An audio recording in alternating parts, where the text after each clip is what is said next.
Fala galera, professor Rodrigo na área. É o seguinte, mais um dia de vídeo nosso aí, andando no carro, caminhando no carro, carona do conhecimento. É um nome massa pra gente conversar aqui, hein? Carona do conhecimento aqui no Resolvendo a Química, e é uma parada massa. Galera, seguinte, essa semana pra gente aí, a gente vai conversar um pouquinho enquanto eu estou me deslocando de uma sede a outra. Nesse deslocamento a gente vai conversar sobre dispersões. Dispersões. O que são dispersões? Dispersões são misturas. Misturas de um disperso e um dispersante. Rodrigo, quem que é o disperso, quem é o dispersante? Eu nunca sei quem é disperso, quem é dispersante.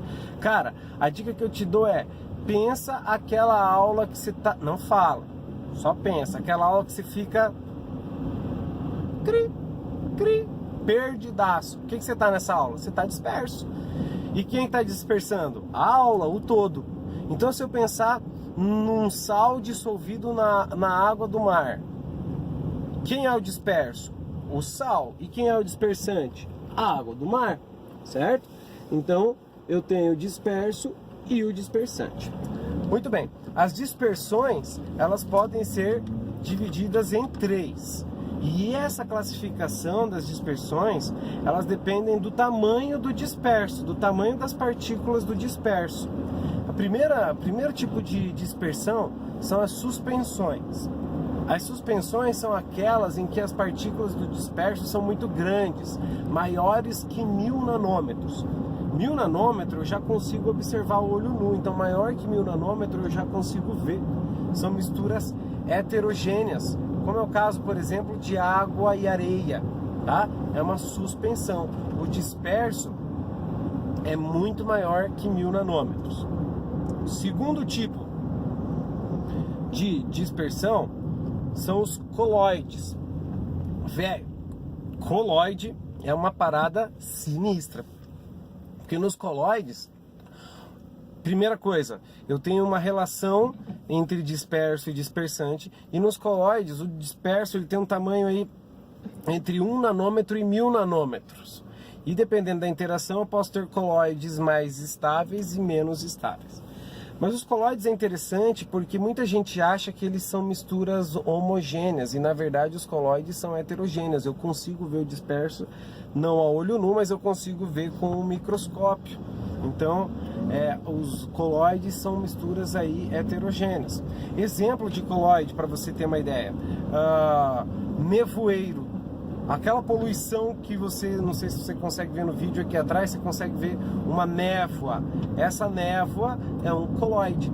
Gelatina é coloide. Sangue, leite é coloide.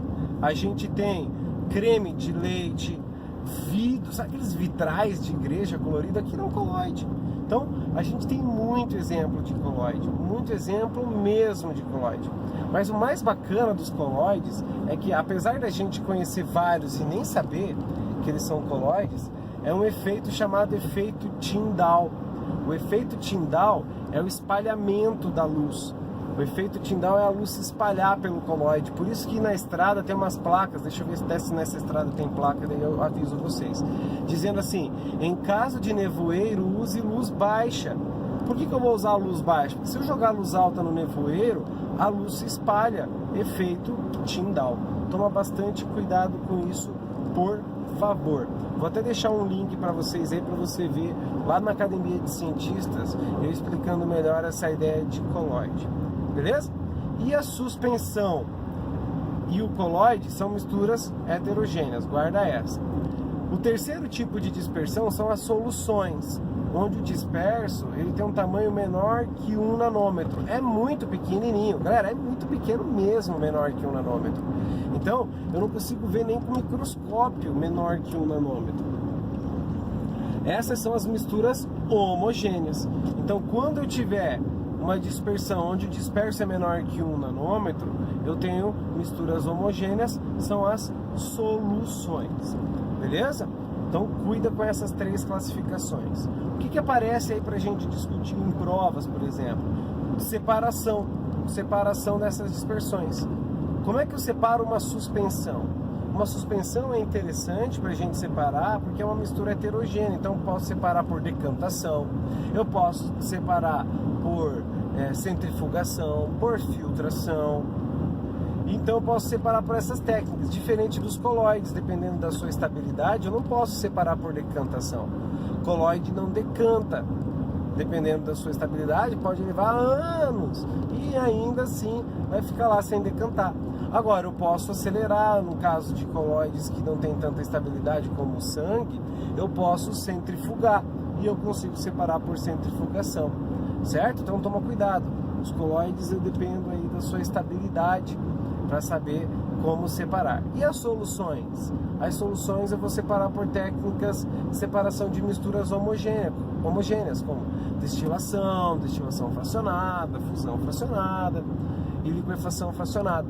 São essas as opções que eu tenho de separação aí dessas dispersões. Certo, galera? Espero que você tenha gostado dessa nossa carona e que nos acompanhe aí deixando o seu curtir, se inscrevendo no canal, curtindo a página lá no Facebook, Prof. Rodrigo Artuso. Certo? Valeu! Carona do Conhecimento, gostei desse nome. Tchau, tchau!